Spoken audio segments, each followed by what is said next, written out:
Graça e paz, irmãos. Amém. Uma alegria estar com vocês nessa noite. Agradecer a Deus mais uma vez pelo privilégio de podermos estar na casa dele e compartilhar da palavra. Agradecer ao pastor Célio pela confiabilidade, pela honra de ceder o altar. Também a toda a igreja que vieram aqui para ouvir a palavra, e agradecer por esta parceria que estamos fazendo, estarmos aqui uma vez por mês, poder compartilhar da palavra. Pastor Beto também. Se você tivesse me vetado, eu não estaria aqui, porque o pastor Célio deixou na sua mão. O pastor resolve com ele. Então eu tenho que te agradar hoje. Meu Deus. Bom, você já sabe, eu sou pastor da comunidade Batista Adonai. Nós estamos aqui em Santo Antônio também trabalhando para o reino. O pastor Célio é um dos pastores que me abriu a porta para pregar aqui logo quando eu cheguei. Me lembro o dia que ele orou por mim, dando a chave da cidade, no sentido de dando legalidade para que a gente pudesse ministrar. Isso foi muito importante na minha história aqui. E hoje eu estou com meu filho, Washington. Acho que ele nem parece muito comigo. Fica de pé aí, meu filho. Parece não, né? Eu tenho 5, né? Os 5 são bem parecidos, com exceção da menina, Noemile. E tenho os 2 netos. Então eu sou pai de 5 filhos, tenho 2 netos, Camille e Adriel, são os meus netinhos. E a minha esposa, a pastora Cláudia, com quem eu estou há 26 anos casados, graças a Deus, Tenho uma família abençoada, todos servem ao Senhor. Eu sou pastor da minha mãe, sou pastor do meu padrasto, sou pastor das minhas irmãs, dos meus cunhados em Campinas. Então a gente dirige lá, dirige aqui. Eu estava em Campinas ontem e os discípulos lá disseram: pastor, quinta-feira o senhor podia passar um dia com a gente num resort lá em São Pedro, Águas de São Pedro. Seria amanhã e sexta. Então eu estava lá. Aí eles disseram: então, ao invés do senhor ir para Santo Antônio, passa essa semana com a gente. Eu falei: rapaz, eu tenho um compromisso lá quarta-feira com o pastor Célio, e já está marcado, não tem como eu desmarcar. Aí eles disseram: eu queria tanto que o senhor ficasse. Aí sabe o que eu fiz? Eu saí de lá ontem à noite, cheguei hoje aqui de manhã, minha passagem já está comprada, eu vou ministrar aqui e volto para Campinas. Eu vim de Campinas só para ministrar o coração de vocês. Amém? Eu sei que se eu ligasse para o pastor Célio e dissesse assim: pastor, me perdoe, coloca uma outra pessoa aí, quarta-feira que vem eu ministro, não ia ter problema. Mas eu falei: não, está marcado, a gente faz um sacrifício. E quarta-feira que vem nós estamos aqui de novo, no nome de Jesus. Amém?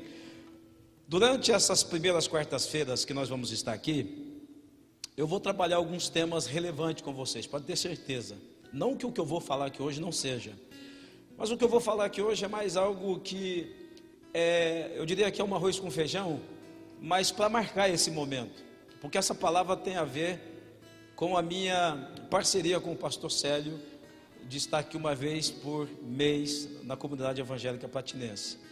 É uma palavra simples, mas depois a gente vai trabalhando outras coisas, mas hoje eu quero trabalhar ela porque eu diria que foi uma palavra rema para o momento em que a gente estava vivendo. Eu quero que vocês abram as vossas Bíblias em Atos dos Apóstolos, capítulo de número 18. Atos 18. Tem algumas pessoas que a gente já conhece aqui, né?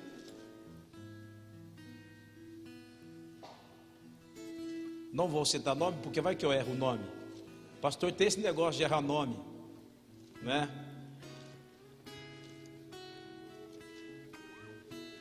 Talvez o Alan, o único que eu não vou errar. Acho que por causa do tamanho dele fica mais fácil. Atos 18.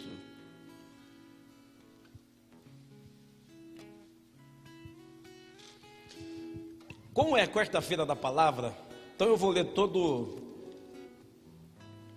o texto que nós vamos trabalhar. Embora não seja uma mensagem expositiva, talvez era mais temática, mas eu vou ler todo até para que vocês entendam as lições que eu quero tirar aqui. Atos 18, nós vamos ler a partir do versículo 1, que diz assim: Depois disso, partiu Paulo de Atenas e chegou a Corinto. E achando um certo judeu por nome de Áquila, natural do Ponto, que havia pouco tinha vindo da Itália, e Priscila, sua mulher, pois Cláudio tinha mandado que todos os judeus saíssem de Roma, e se ajuntou com eles. E como era do mesmo ofício, ficou com eles trabalhando, pois tinha por ofício fazer tendas. E todos os sábados disputava na sinagoga e convencia os judeus e gregos. Quando Silas e Timóteo desceram da Macedônia, foi Paulo impulsionado pela palavra, testificando aos judeus que Jesus era o Cristo. Mas resistindo e blasfemando eles, sacudiu as vestes e disse-lhes: O vosso sangue seja sobre a vossa cabeça. Eu estou limpo e desde agora parto para os gentios. E saindo dali, entrou na casa de um homem chamado Tito, justo, que servia a Deus e cuja casa estava junto da sinagoga. E Crispo, o principal da sinagoga, creu no Senhor com toda a sua casa. Também muitos dos coríntios, ouvindo, creram e foram batizados. E disse o Senhor em visão a Paulo: Não temas, fale e não te cales, porque eu sou contigo, e ninguém lançará a mão de ti para te fazer mal, pois tenho muito povo nesta cidade. E ficou ali 1 ano e 6 meses, ensinando entre eles a palavra de Deus. Amém. Pai, nós vamos pregar a tua palavra, e eu quero te agradecer, porque uma vez que nós pegamos esse microfone para falar da tua palavra, ou em qualquer outro ambiente, que de alguma maneira vamos pronunciá-la, é uma honra, é um privilégio. E eu quero te pedir, Pai, que o Senhor use os meus lábios nessa noite. Que assim como a harpa na mão do teu servo Davi, o Senhor me use como instrumento nas tuas mãos. Que a tua palavra vá, produza o resultado para o qual vai ser enviada. E que prospere nisso, no nome de Jesus, no nome de Jesus. Diga um amém. Vamos dar uma linda e forte salva de palma para o Senhor Jesus, gente. Amém. Essa água é para mim? Bem.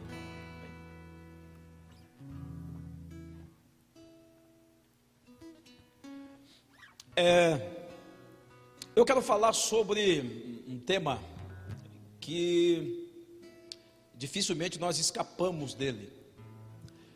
Todos nós, em um momento da nossa história, esse assunto vem.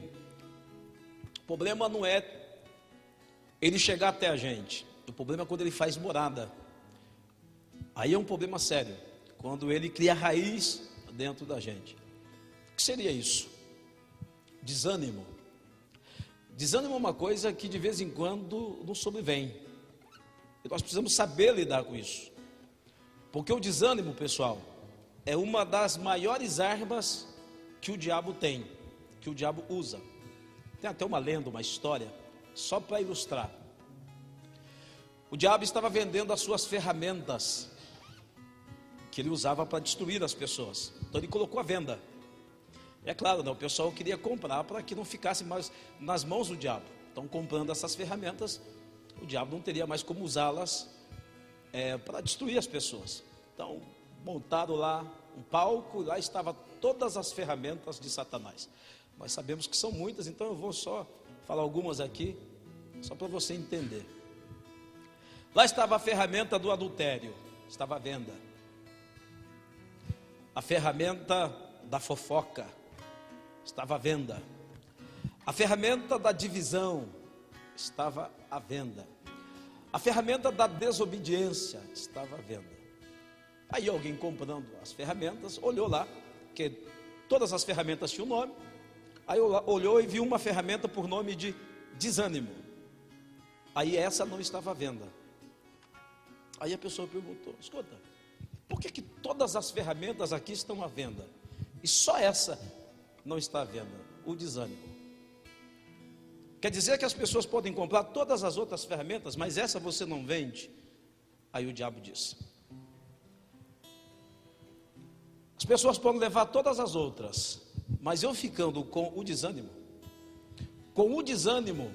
eu levo a pessoa ao adultério. Então a ferramenta do adultério pode ser vendida, desde que eu fique com o desânimo. Se eu encontrar um homem desanimado no casamento, ele vai adulterar. Então a ferramenta do desânimo leva ao adultério. Então não tem problema eu vender a ferramenta do adultério. E assim sucessivamente. O diabo disse: com a ferramenta do desânimo eu causo divisão nas igrejas. Com a ferramenta do desânimo eu faço os irmãos fofocarem, porque a pessoa desanimada vai fofocar. Numa síntese, o diabo estava dizendo: a ferramenta mais importante que eu tenho aqui não são essas que estão à venda. A ferramenta mais importante é o desânimo, porque com o desânimo eu posso destruir as pessoas. É por isso que em toda a Bíblia nós vamos encontrar Deus falando com os seus servos para que não se desanimassem. Por quê? O desânimo pode levar à destruição. Então o desânimo é algo muito sério. Nós precisamos tomar cuidado com o desânimo. Cuidado quando o desânimo bater na porta do seu coração.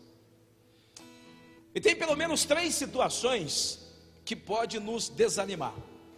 A primeira é quando a gente se sente só. Às vezes a pessoa está no meio de uma multidão, mas se ela se sentir só, desamparado, o desânimo começa a tomar conta. Ah, eu me sinto tão sozinha. Ah, eu me sinto tão sozinho. Me sinto isolado. Então começa a se desanimar. A partir da solidão, começa a vir o desânimo. A pessoa vai se desanimando. Então, estar sozinho pode ser um problema. Pode ser uma porta para o desânimo. Uma outra coisa que pode fazer com que fiquemos desanimados é quando você está trabalhando, você está lutando, está dando de tudo o que você poderia dar. Melhor dizendo, você está dando o melhor seu. Você pegou algo para fazer e está cumprindo o que diz em Eclesiastes 10:9, quando diz: tudo que vier na tua mão para fazer, faz-o conforme a tua força, porque no lugar onde tu vai não tem indústria, não tem sabedoria alguma. Então você está dando o seu melhor, está trabalhando, seja numa célula, seja numa atividade da igreja, ou seja também no seu trabalho, secularmente falando. Às vezes você está dando o seu melhor e aí você não vê resultado. Quando você não vê resultado do seu trabalho, o desânimo vem. Poxa vida, mas eu estou trabalhando tanto, eu estou me esforçando tanto, e por que o resultado não vem? Eu estou fazendo de tudo, estou me virando do avesso, mas o desânimo acaba tomando conta por causa de não ver o resultado, o fruto do seu trabalho. Então, quando não se vê o fruto do trabalho, a pessoa pode ficar desanimada. E a terceira coisa, eu não estou dizendo que são só essas 3 coisas, ok? Eu estou só dando um vislumbre para vocês entenderem. Uma outra coisa que pode causar desânimo, e eu estou partindo da nossa realidade, eu estou falando de nós cristãos, é quando na nossa caminhada cristã, Deus se silencia. Não ouvimos Deus falar. Quando a gente está num trabalho, numa caminhada, e Deus está falando com a gente, a motivação vem. Mas há momentos que Deus se cala. Já passou por isso? Alguém já passou por isso? Momento assim, ó, que você vai num culto, né? Nós somos pentecostais, né? Eu sou da Batista, mas é só nome, irmão. Eu sou pentecostal até no tutano, né? Eu gosto do manto, né? Então estou pregando assim calminho, porque hoje é quarta-feira da palavra. Então eu tenho que ir devagar, né, irmão? Mas eu gosto do manto. Mas já aconteceu comigo, irmão? Aconteceu comigo. De participar de uma vigília, chegar na vigília, né? Tipo 10 da noite e ficar até 4 da manhã. E aí Deus toma aqueles vasos, né? Aqueles vasos do reteté, aqueles mantos assim. E aí você está parado lá, o irmão, aí Deus manda te dizer, aí vem na sua direção, assim você já se prepara, vai falar comigo. Você pensa, a mão dele vai vir, colocar na minha cabeça e vai dizer, assim diz o Senhor. O camarada vem, passa por você e vai na cabeça do outro. Aí você fica ali esperando. Quando você abre o olho e vê que não é em você, é no outro. Ou então, você pensa assim, o cara está entregando o recado, né? E coisa mesmo assim. Aí olha para você e fala, irmão, você fala, é agora. Eu falo assim, me ajuda aqui a orar por essa irmã. Poxa vida. Você se frustra e Deus não fala com você, parece que Deus está de mal, é só uma linguagem. Isso é antropomorfismo, né? É tentar dar uma forma a Deus. Mas, só para você entender, parece que Deus está de mal com a gente. E Deus se silencia. E você quer ouvir Deus de todo jeito e não consegue. E aí é claro, poxa vida, Deus não fala com você, desânimo vem. Eu, no início da minha caminhada, acho que a maioria dos irmãos que se converte no meio pentecostal tem esse desejo de ser batizado com o Espírito Santo e falar em línguas estranhas. Pelo menos esse era o desejo antigamente. Pelo menos há 20 anos atrás, quando eu me converti, esse era o desejo. Não sei como que está hoje, mas há 20 anos atrás, quando eu me converti, falava, aceitou a Jesus, já pensa, tem que buscar o batismo com o Espírito Santo, falar em outras línguas e aquelas coisas todas. Então a gente ia muito no monte. E tinha uns irmãos de uma igreja chamada, eu nem sei se tem aqui no Paraná, o estado de São Paulo era muito forte, chama Divina. E esses irmãos eram do mando, aqueles irmãos que plantavam bananeira, dava mortal, aquelas coisas doidas. Se escandaliza, às vezes tem esses negócios. Eu não faço isso não, mas também não critico, sei lá, deixa o pessoal na deles, né? Experiência pessoal, né? Mas os irmãos tinham esses mantos. E eu queria ser batizado com o Espírito Santo. E nós fomos no monte. Eu fiz uma campanha de 150 salmos.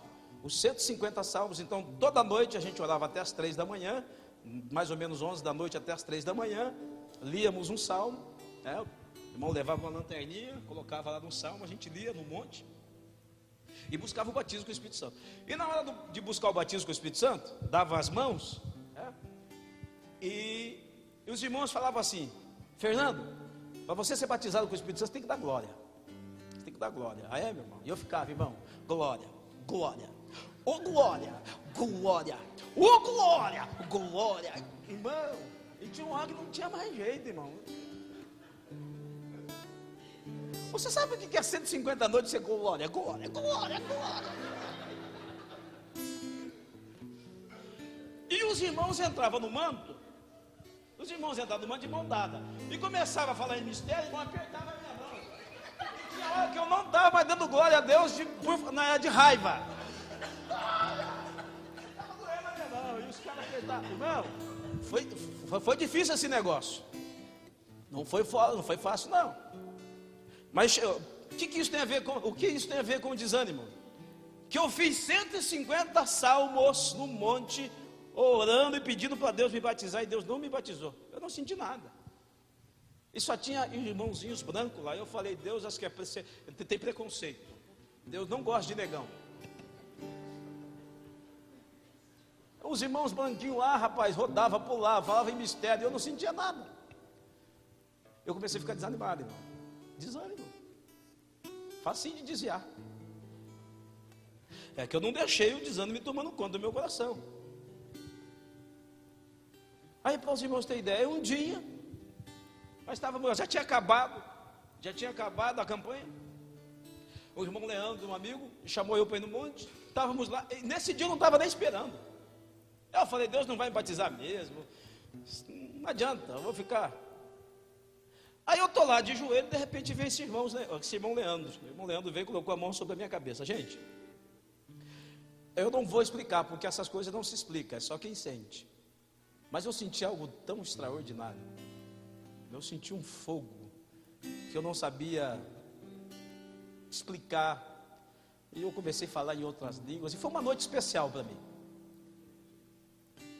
Mas Deus percebeu na sua presciência que se não acontecesse algo comigo naquela noite, o desânimo poderia tomar conta do meu coração e eu me desviar.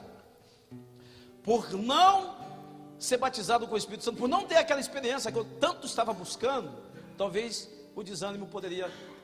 E naquela noite, Deus falou comigo através desse irmão. Deus falou comigo, falou promessas que hoje se cumprem na minha vida, ministerialmente falando. Então, foi como se Deus tivesse rompido o silêncio. E aí então eu me senti animado. Então, 3 coisas que podem nos desanimar. A primeira coisa é, vamos lá, vocês estão aprendendo? Qual que é a primeira? Ficar sozinho ou solidão. A segunda? Não ter êxito no seu trabalho, ou seja, não ver o fruto do seu trabalho, não ter sucesso no seu trabalho. E a terceira coisa? Quando enfrentamos o silêncio de Deus. Essas coisas podem nos desanimar. Agora, o que isso tem a ver com o texto? É porque nesse texto, Deus vai usar, eu gosto do número 3, tá? Então não se assuste se eu ficar, não sou presbiteriano, mas gosto desse negócio de 3 características, 3, eu gosto desse negócio. Quando eu vou pregar, o pessoal já fala, 3 características, né, pastor? Às vezes eu quebro o protocolo, mas quase sempre eu falo de 3 características. Nesse texto, Deus vai usar pelo menos 3 ferramentas para não deixar o apóstolo Paulo desanimado. Porque o apóstolo Paulo, nesse texto, ele vai enfrentar essas 3 coisas que eu disse que pode nos desanimar. Ele vai enfrentar estar sozinho, não ter êxito no trabalho e o silêncio de Deus. E aí Deus vai usar 3 ferramentas. E são essas 3 ferramentas que eu quero engendrar, impetrar no teu coração, para que você não fique desanimada nem desanimado na noite de hoje. Que você saia daqui animada, com bom ânimo. Você saia daqui animado, no nome de Jesus. Paulo sai de Atenas e vai para Corinto. E ele sai sozinho. Ele já tinha passado por uma frustração em Atenas, que as coisas não estavam bem. Porque às vezes a gente acha que o ministério do apóstolo Paulo foi só sucesso, só manto. Inclusive, às vezes nós temos uma ideia errada. Aquela ideia assim, ó. Assim como é o pastor, é a igreja. Nem sempre, irmão. Se a igreja não está bem, é porque o pastor também não está bem. Nem sempre. Porque Paulo era pastor em Corinto. Se vocês olharem a igreja de Corinto, se essa coisa de, assim como é a igreja, é o pastor, Paulo estava frito. Porque na igreja de Corinto tinha divisão. Uns queriam Paulo, outros queriam Apolo, outros queriam Pedro, e outros diziam assim: eu não quero nem Paulo nem Pedro, eu quero Cristo. Só para dizer assim, não quero ninguém. Eu sou autônomo. Essa ideia de, quando a pessoa diz assim, o meu negócio não é com um homem, é com Cristo, irmão, já está dizendo assim, eu estou fora do evangelho. Porque não tem como estar em Cristo sem estar de alguma forma aliançado com os homens. O negócio não é terrível. Tinha promiscuidade. O povo não dizimava. Paulo tinha irmão, se essa ideia de, assim como a igreja é o pastor, for regra, Paulo não seria o Paulo que a gente conhece. Então nem sempre é assim. Às vezes você tem um pastor que é um homem de Deus, mas a igreja não vai. E não tem nada a ver com o pastor, tem a ver com o povo. Não é regra essa coisa que se a igreja está bem é porque o pastor está bem. Se a igreja está mal é porque o pastor está mal. Né? Então a gente tem que entender algumas coisas. Então Paulo já tinha passado uma frustração em Atenas. Agora ele chega em Corinto. Vocês sabem que em Corinto a coisa era feia. A filosofia grega, toda aquela cultura, havia os sofismas, aqueles chamados como sofista, que no seu sofisma saíam usando de palavras persuasivas. Por isso Paulo vai dizer: o meu evangelho não constitui em palavras persuasivas, nem sublimidade de palavra, mas em poder de Deus, justamente por causa do sofisma que ali estava.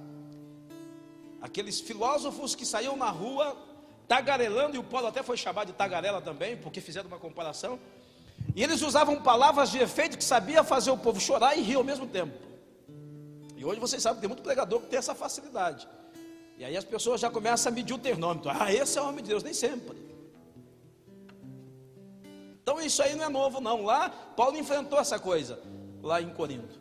A igreja de Corinto, a cidade de Corinto em si, é uma cidade muito problemática. Por exemplo, a sacerdotisa de Afrodite, que era mulher promíscua, que cultuava essa pseudodeusa através das orgias, sexualmente falando, e elas raspavam a cabeça. Por isso o apóstolo Paulo, só na igreja de Corinto, fala com relação ao não cortar o cabelo, e para que as mulheres usassem o véu. Era só uma diferenciação. Não é doutrina que a mulher tem que usar o véu na cabeça. É porque assim, querido, era um porto. A cidade de Corinto é como a cidade de Santos, cidade portuária, muito comércio. Então os homens chegavam, depois de muito tempo no mar, os homens chegavam naquela cidade, e quando viam uma mulher careca, já sabia, essa é prostituta. Então, os homens sozinhos no mar, quando viam uma mulher, queria se prostituir. Então já sabia quem eram as prostitutas na cidade.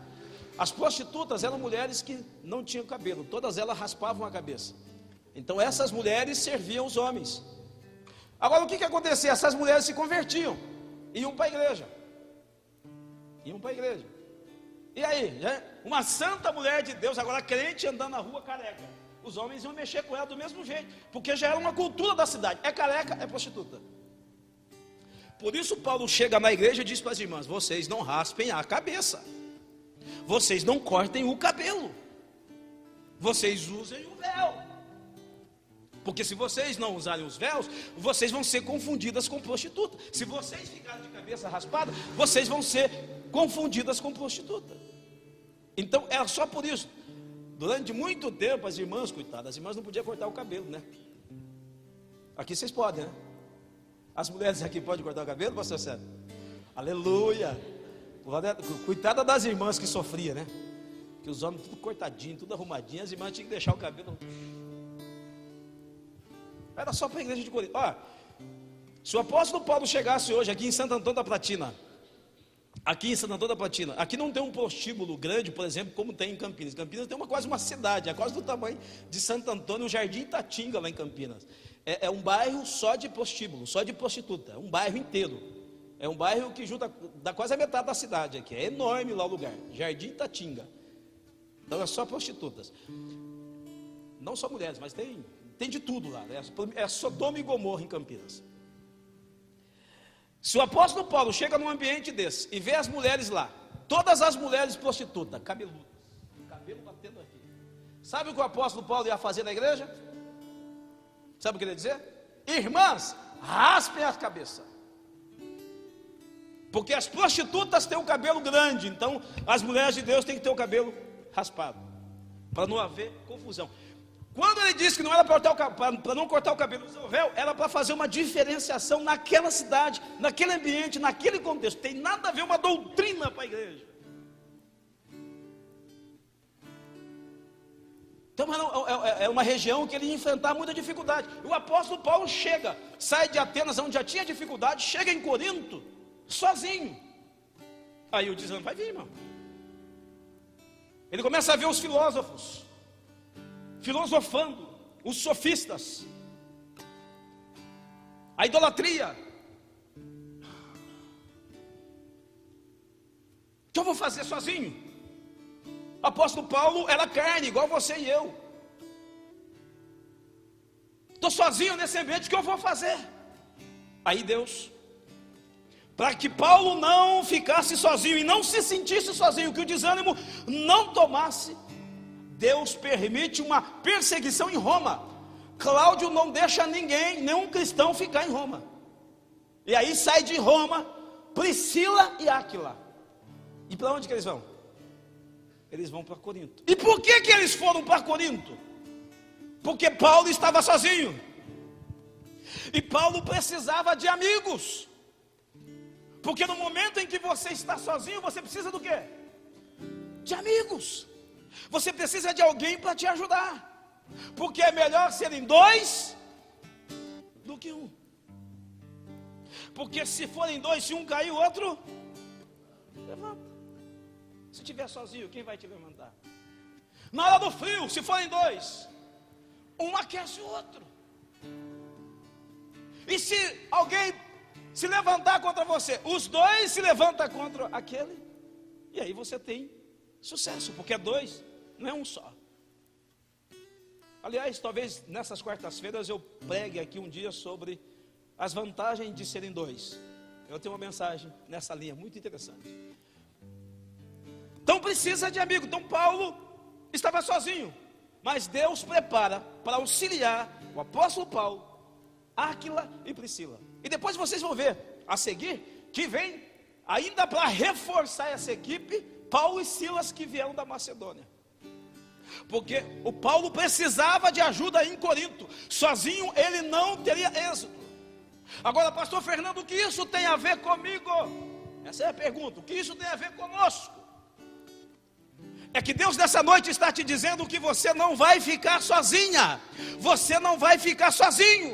Deus preparou Priscila e Áquila. Deus preparou Timóteo e Silas. Deus vai preparar alguém para estar ao teu lado, para que você não caminhe sozinha nem sozinho. Qual é a primeira ferramenta que Deus usa contra o desânimo? Deus nos dá uma parceria de amigos. Porque sozinho você não consegue, irmã. Sozinha você não consegue, irmã. Sozinho você não consegue, meu irmão. Leia o que diz aí em Provérbios, no capítulo número 18, versículo de número 1. Aquele que se isola busca o seu próprio interesse e insurge-se, se levanta contra a verdadeira sabedoria. Sabe o que Salomão está dizendo? Que não há bênção para aquele que vive sozinho, para aquele que vive isolado. É por isso que nós precisamos trabalhar em equipe. E se estamos sozinhos, temos que orar a Deus para que Deus levante pessoas para nos ajudar. Porque sozinho, aliás, irmão, você não nasce sozinho, você não é feliz sozinho, não existe felicidade sozinho. Ninguém é uma ilha.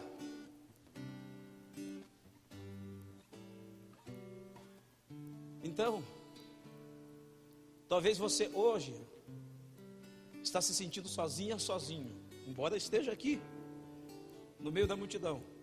Mas quando a solidão nos toma, você pode estar no meio da multidão, que se você se sente sozinha, você se sente sozinho. Aí é a hora de Deus enviar uma parceria de verdadeiros amigos para te levantar, para te animar. Eu falei para vocês que eu ia pregar essa mensagem, que é uma mensagem simples, feijãozinho com arroz, mas que tinha muito a ver com o fato de eu estar aqui hoje. Porque assim, o pregador, antes dele pregar a palavra, tem que falar com ele primeiro.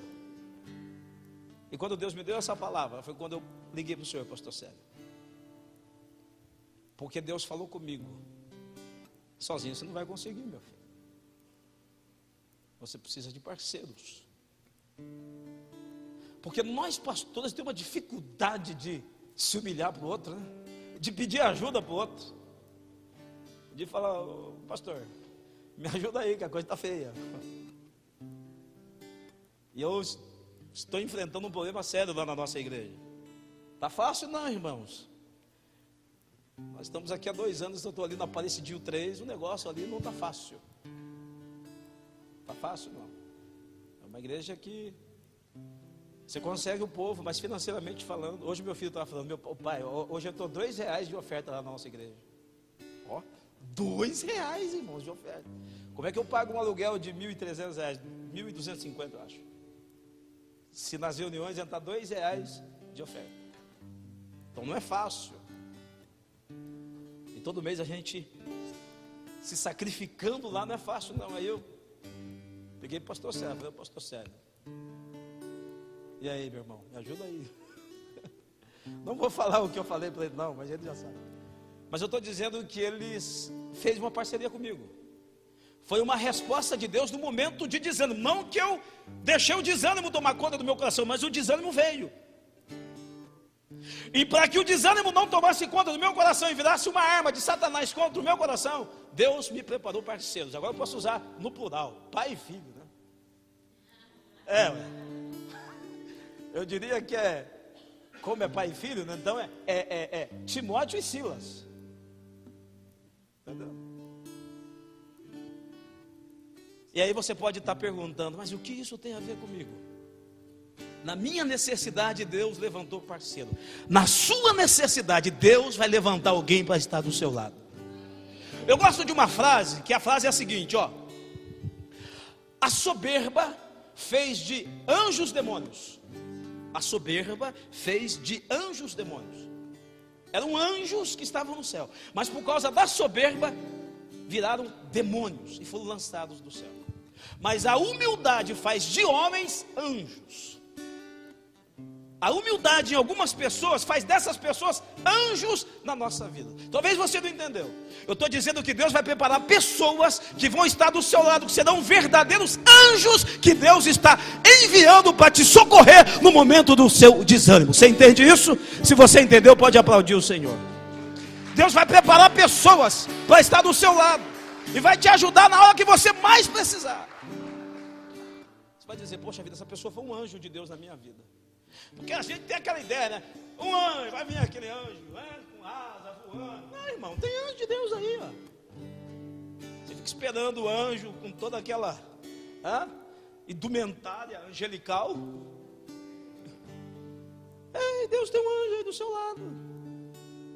Entendeu? De repente essa palavra aqui, que eu estou ministrando, no teu coração você está dizendo assim: aquele negão é preto, mas é um anjo de Deus na minha vida hoje. Deus usa até anjo preto, irmão.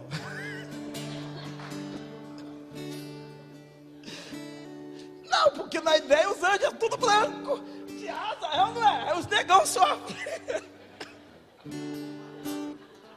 Ó, tem um anjo careca aqui, ó.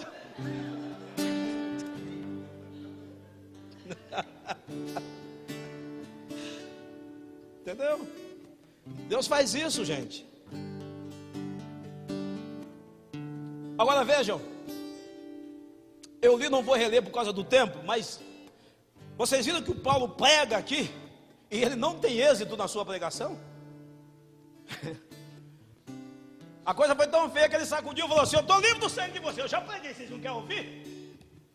Ei, irmão, aí eu me alegro às vezes, porque às vezes eu prego, eu até falo para alguns obreiros quando eu estou pregando, né?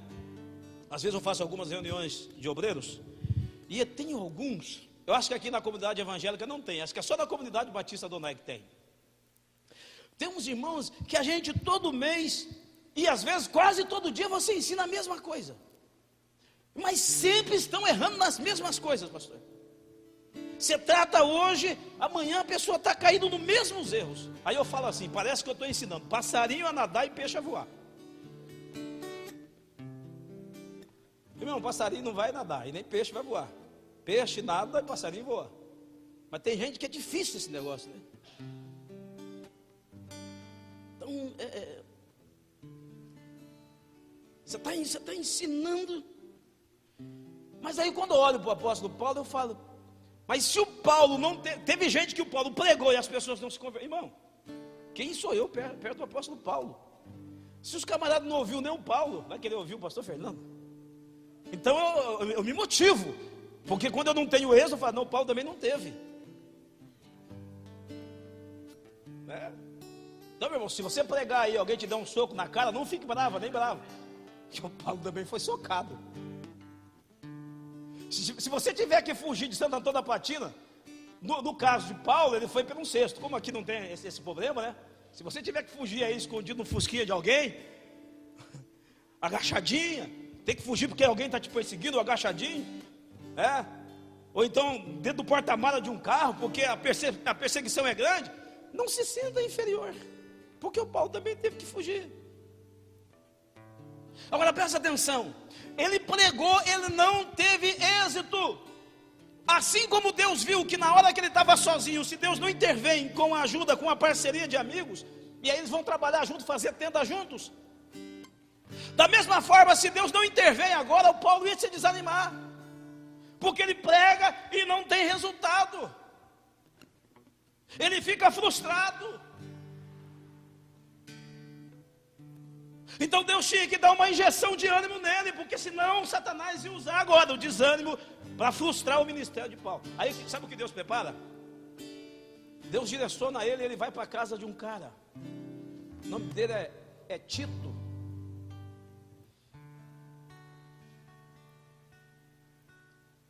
E ele tem uma casa, ele tem uma casa. Vamos ler junto? Versículo de número 7. Ó, aonde Paulo foi frustrado? Está aí no versículo de número 6, tá? Não deu certo, a pregação não deu certo. Agora vamos lá, olha o versículo de número 7. E saindo dali entrou na casa de um homem chamado Tito, o justo, que servia a Deus, cuja casa estava junto da sinagoga. Veja bem, não deu certo ali. Não deu certo. Aí Deus direciona ele, ele vai para a casa desse Tito, que servia a Deus. Está na direção porque é um servo de Deus. A casa desse servo de Deus era estratégica, ao lado de uma sinagoga. Irmão, aí Paulo e o Tito, dois crentes, cheios do Espírito Santo, faz um movimento tão grande, que é mais ou menos assim, é como se a vizinhança fosse atingida pelo trabalho que vocês estão fazendo aqui. A sinagoga de alguma maneira foi tocada pelo movimento que estava acontecendo na casa de Tito. E aí tinha o principal da sinagoga, que era Crispo. Aí sabe o que acontece? Através da pregação de Paulo, o Crispo se converte. Olha aí para vocês verem o que acontece agora. Eu poderia citar, narrar, né? Mas eu quero que vocês leiam, para que fique melhor a compreensão. Olha o que diz aí. Crispo, principal da sinagoga, creu no Senhor, com toda a sua casa. Também muitos dos coríntios, ouvindo, creram e foram. Paulo acabara de ser frustrado porque ele pregou, ninguém quis ouvir. Aí agora ele vai e prega, e aí a pregação dele é estratégica. Ele pega o principal da sinagoga, através dele a família dele se converte, e o povo de Corinto também se converte, porque quando alguém da alta cúpula, alguém que está num patamar mais elevado, que é durão de coração, se converte, isso de alguma maneira vai persuadir os demais. Aí a cidade de Corinto começa a se render aos pés do Senhor Jesus e vão ser batizados. Ou seja, ele não viu o fruto do trabalho ali, mas começou a ver o fruto do trabalho aqui. Ou seja, tinha sido frustrado. Para que o desânimo não tomasse conta do coração dele, Deus agora dá êxito na sua pregação, e muitos se convertem a Cristo. Que isso tem a ver com você? Quem aqui tem célula aberta? Olha que igreja abençoada, irmãos. Acho que essa igreja está crescendo desse jeito. Vejo que vocês trazem até o Borges aqui, né? O cabo é bom, hein? Eu perdi essa. Na próxima eu não perco. E às vezes na sua célula você encontra alguém, você prega e não vê resultado. Eu não vou perguntar não, mas eu tenho certeza que tem gente aqui que é líder de célula, que não está vendo êxito lá na sua célula. Você queria que a sua célula tivesse com vários membros, mas não está. Pastor, eu oro, eu deixo uma cadeira vazia lá, eu profetizo, a semana que vem essa cadeira vazia vai estar ocupada, na outra semana não vem ninguém, pastor. É perigoso a outra cadeira ficar vazia. Há momentos que acontece isso com a gente, irmão. E quando você fica esperando os irmãos chegarem e não chega ninguém, você fala, será que eu tenho que fazer a célula eu?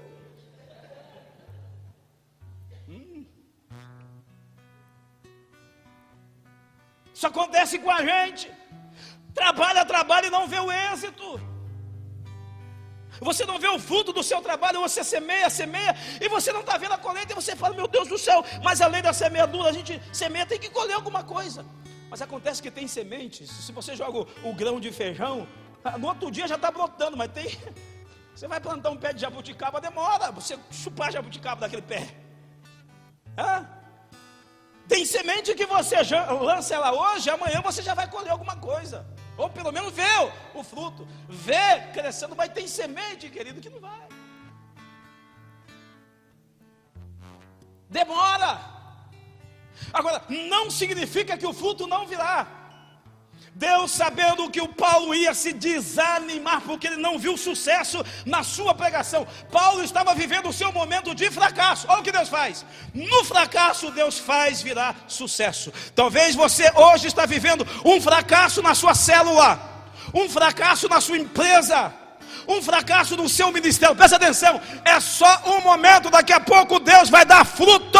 vai aparecer um crispo estratégico na sua vida, e você vai ver a sua semente se multiplicar, no nome de Jesus. A sua célula vai estar abarrotada de crente, você vai ter que fazer a multiplicação de célula, vai ter uma geração abençoada. O que Deus fez com Paulo, Deus vai fazer com você. Você será um líder de êxito. Só quem recebe, faz barulho aí, irmão, em nome de Jesus, você será um líder de êxito. Vai vir fruto, não veio ainda, virá. Está chegando. É como se Deus estivesse dizendo: fica tranquilo, Paulo. Isso aí, presta atenção, ó.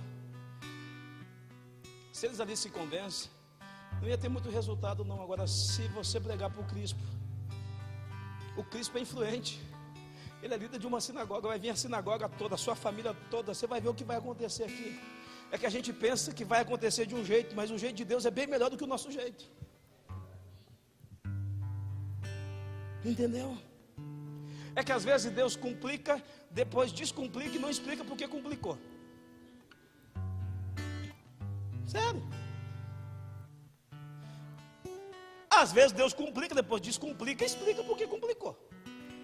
Mas se Ele não quiser explicar, Ele complicou a vida de Jó, depois descomplicou, e quando o Jó pediu, ele falou: não vou explicar porque compliquei. Onde que você estava quando eu comecei a criar todo o universo? Aí Jó: tá bom, não precisa explicar não, eu já sei. Eu vou para o pó, vou para a cinza. Antes de eu te conhecer, só de ouvir falar, agora os meus olhos te veem. É assim, irmão, Ele é Deus. E nem sempre Ele vai ter que explicar tudo para você, Ele é Deus. E você tem coisa que você não vai entender, tem que aceitar. O dia que você entender tudo de Deus, Ele deixou de ser Deus. E como Ele nunca vai deixar de ser Deus, então por favor aceite, é melhor. É assim que funciona. Os caminhos nossos não são como os caminhos de Deus. Os pensamentos nossos não são como os pensamentos de Deus. E é melhor deixar Deus trabalhar. Se Paulo tivesse desistido na primeira, a segunda não seria tão bem sucedida como nós vemos. Mas graças a Deus que ele continuou. Deus interviu e o sucesso veio. Agora faltava a terceira. Paulo estava em Corinto, como eu disse, um lugar de guerra espiritual muito grande. E Deus precisava falar com Paulo. E para que o desânimo não tomasse conta do Paulo por causa desse silêncio, veja o que acontece. Versículo de número 9. E disse o Senhor em visão a Paulo: não temas, fales e não te cales, porque eu sou contigo. São 3 ferramentas que Deus usa para nos animar. Em meio ao desânimo, Deus usa pelo menos 3 ferramentas para nos animar. A primeira ferramenta que Deus usa é uma parceria de amigos. A segunda ferramenta, Deus nos dá êxito no nosso trabalho. No meio do nosso fracasso, Deus faz do fracasso sucesso. Você verá frutos do seu trabalho. Amém, irmão? Essa semente que você semeou, fique tranquila, ela vai germinar, ela vai crescer, ela vai dar fruto para a honra e glória do Senhor Jesus. A sua célula vai frutificar, você vai ver o fruto disso. A sua empresa, fique tranquila, é dizimista, é ofertante, é primiciante, fique tranquilo, isso vai, Deus vai fazer um milagre aí. Agora tem uma outra coisa que nós precisamos para não cairmos no desânimo. Deus não podia ficar em silêncio. Paulo tinha percepção espiritual, tinha sensibilidade espiritual e precisava ouvir Deus falar. Paulo não tinha aquele pavor, mas Paulo tinha medo. Quem é que não tem medo? Eu sei, irmãos, que o amor de Deus lança fora todo medo.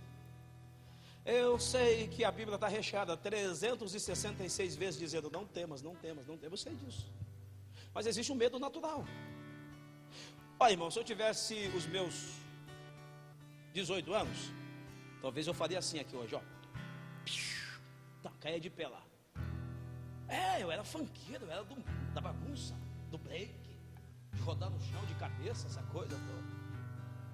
Tinha agilidade, verdade. Mas sabe por que eu não vou fazer isso agora? Sabe por quê? Tem medo. Para me arrebentar.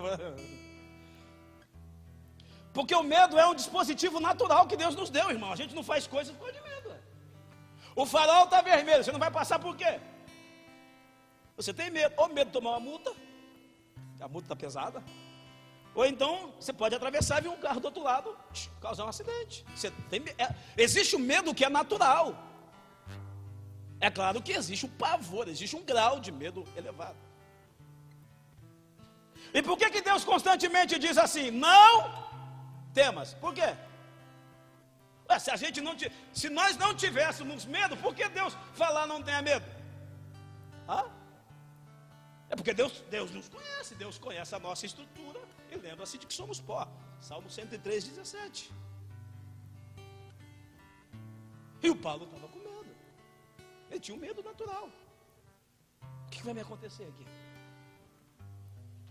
Ora, aí vem Deus e diz: não temas, fales e não te cales, porque eu sou contigo. É a terceira ferramenta que Deus usa para nos animar. É a terceira ferramenta que Deus usa contra o desânimo, são as suas promessas. Ele rompe o silêncio e fala das suas promessas. Eu tenho muita gente nessa cidade, eu sou contigo. É como se estivesse dizendo para o Paulo assim: você não está se movendo aqui por uma palavra humana, você está se movendo por uma promessa. E quem move-se por uma promessa pode ter certeza, vai vivenciar a promessa dele, vai viver os milagres dele.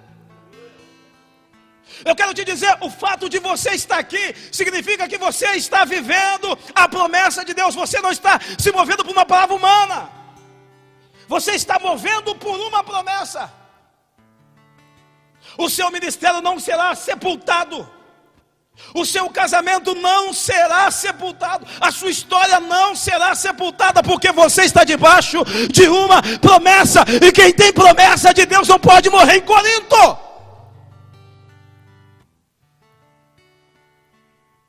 Quem tem promessa de Deus não pode morrer, irmão. Você não morrerá enquanto todas as promessas de Deus não se cumprirem na sua vida.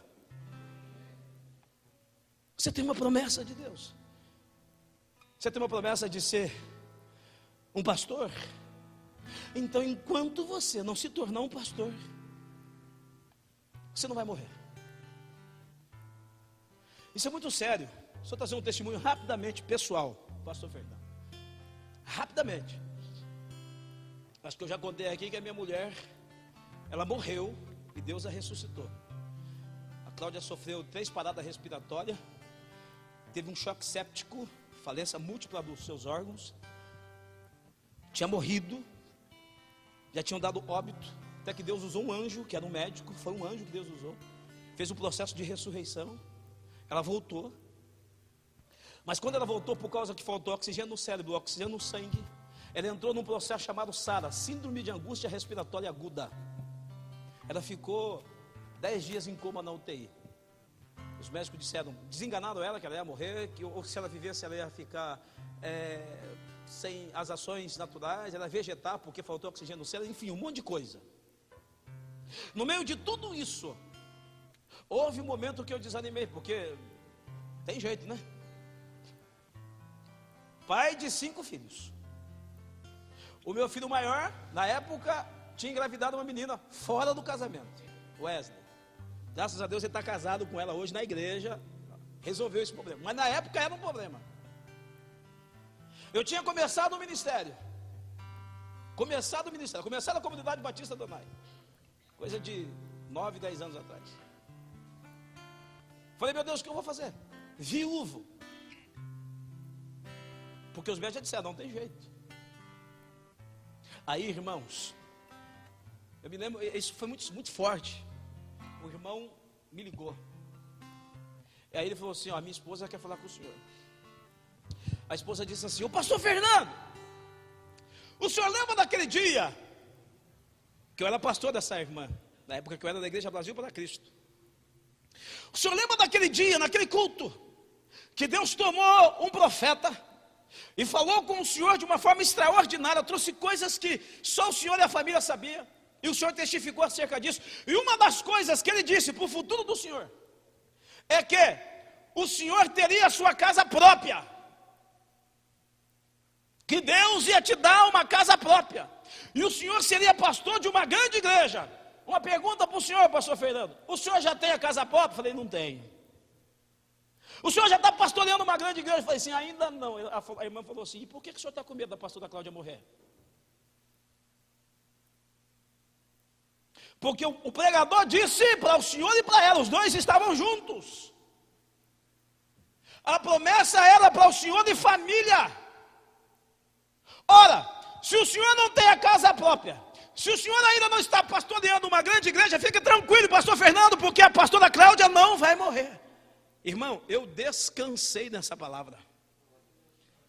Resultado, meus irmãos, a minha mulher não morreu, está viva, graças a Deus, sem nenhuma sequela, sem nenhuma. Minha mulher não tem nenhuma sequela, está até mais bonita do que na época.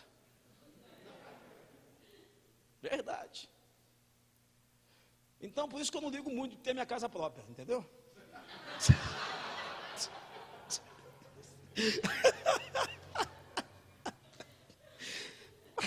Mas era a promessa de Deus na minha vida. Traduzindo: enquanto a promessa de Deus não se cumprir, você não morre. Vira para tua irmã, para teu irmão, diga: enquanto Deus não cumprir todas as promessas da sua vida, você não vai morrer. Fica de pé aplaudindo o Senhor Jesus, irmãos.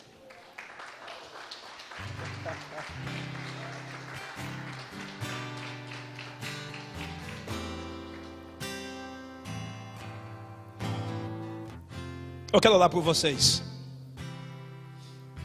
Eu vou fazer um apelo, mas esse apelo é só para crente de verdade, irmão, porque é aquilo que eu falei. Nós às vezes a gente maqueia muito, a gente disfarça muito. Não deveríamos, mas a gente maqueia muitas coisas. Eu quero fazer um apelo aqui hoje, mas eu quero, e você, tem uma frase que eu gosto também. A frase é a seguinte: quem não se expõe não conquista. O que tem de gente que não gosta de se expor, se aquela mulher do fluxo de sangue não se expôs, ela não seria curada do fluxo. Bom, é outra mensagem, mas só para você pensar. Então, não fique preocupado com quem está do teu lado, ou seu líder, ou seu pastor que está aqui, não. Agora é você e Deus. É Deus que falou contigo. Por que o senhor está dizendo isso, pastor? Não, porque eu quero te chamar aqui, só você, que em alguma área da sua vida você estava desanimado. Eu quero que você saia do teu lugar, vem para cá. Eu quero te abençoar nessa noite. Eu estou dizendo que esse é um apelo que não é muito fácil. Mas se Deus falou com você, né? Melhor obedecer a Deus do que desobedecer, né? Obedecer é melhor do que sacrificar. Nossa, irmão, que igreja crente. Meu Deus do céu. Ô, pastor, o senhor está bem servido?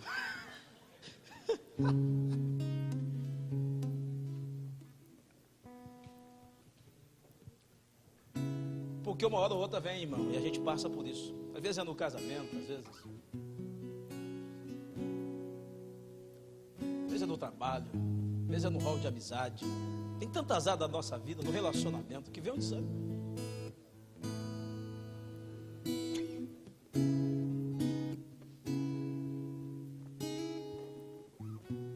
Eu não disse para vocês que eu estava desanimado?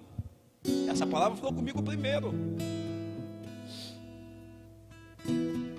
Mas aí é hora de você arrancar força da fraqueza.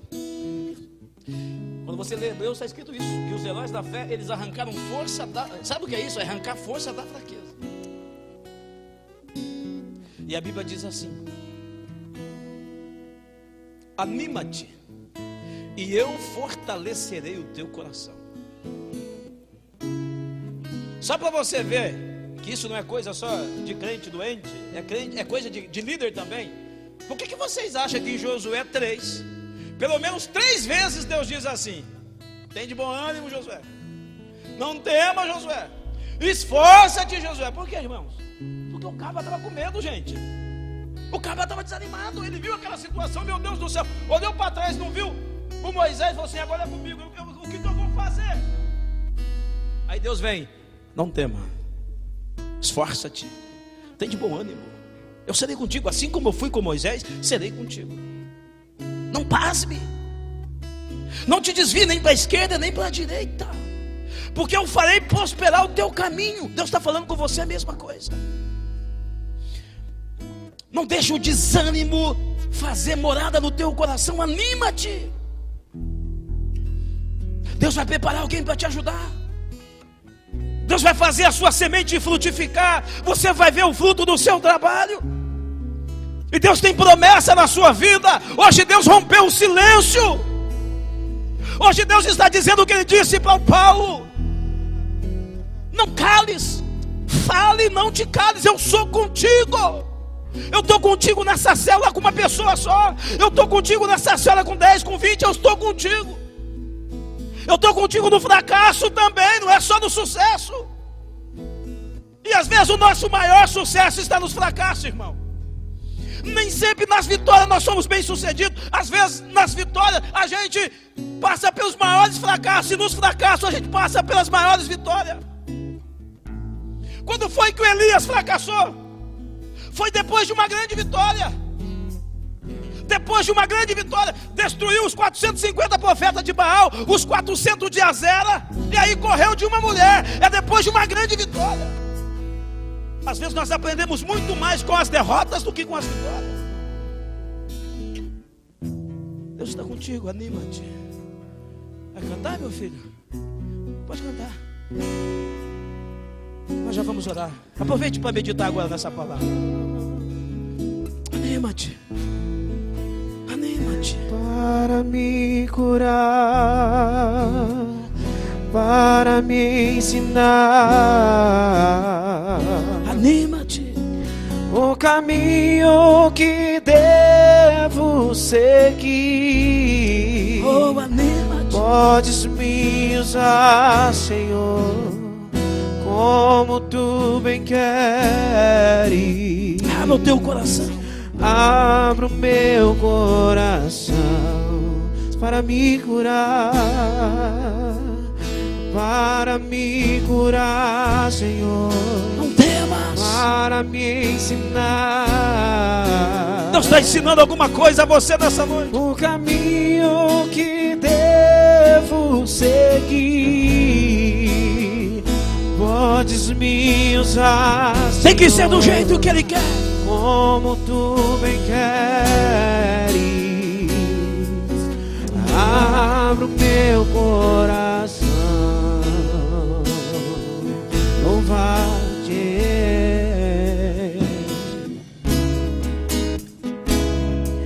Louvar-te é bem mais do que eu mereço.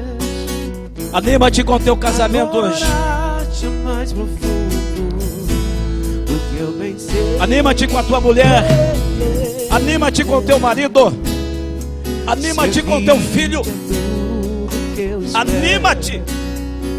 Ânimo. O que eu mais quero é estar mais junto a ti. Anima-te com a tua igreja. Não pense em sair não, minha irmã. Não pense em sair não, meu irmão.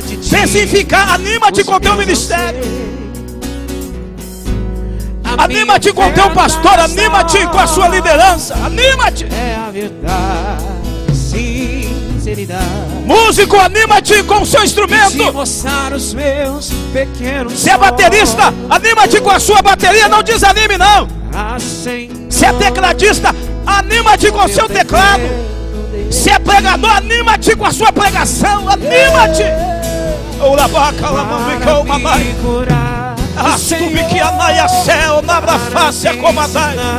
Anima-te. O caminho que devo seguir. Podes me usar, Senhor, como tu bem queres. Como tu bem queres. Eu abro o meu, eu abro o meu. Abro o meu coração, para me curar, Senhor, para me ensinar o caminho que devo seguir. Podes me usar, Senhor, como tu bem queres.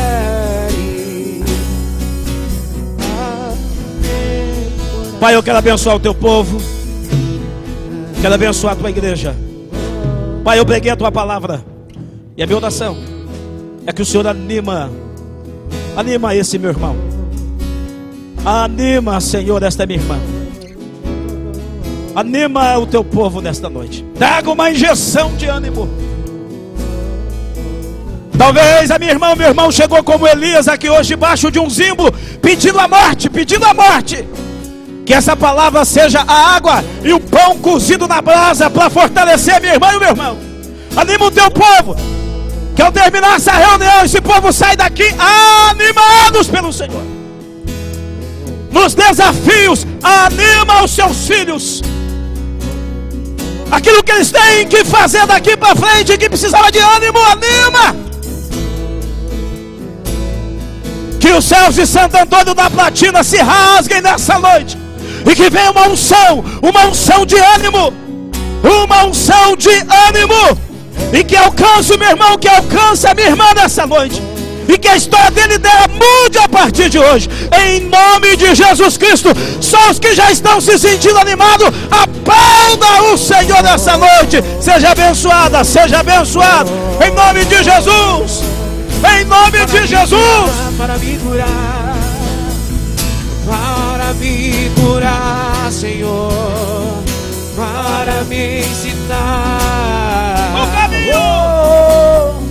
o caminho que devo seguir. Podes me usar, Senhor, como vamos louvar a Deus, louve a Deus. Obrigado, Senhor. Meu coração, aleluia. Senhor. Quantos foram abençoados aí? Digam glória a Deus. Aleluia. Vira pro teu irmão e fala: anima-te, porque o Senhor é contigo. Quero agradecer a presença do pastor Fernando, do Washington. Deus abençoe a vida de vocês e prospere cada vez mais, com revelação, com graça. Irmão, dê um abraço aí em 2, 3 aí. Deus abençoe a sua vida. Que o grande amor de Deus Pai, que a doce comunhão do Espírito Santo, que a paz do nosso Senhor e Salvador Jesus Cristo seja com todos vocês, hoje e para todo sempre. Deus te abençoe em nome de Jesus.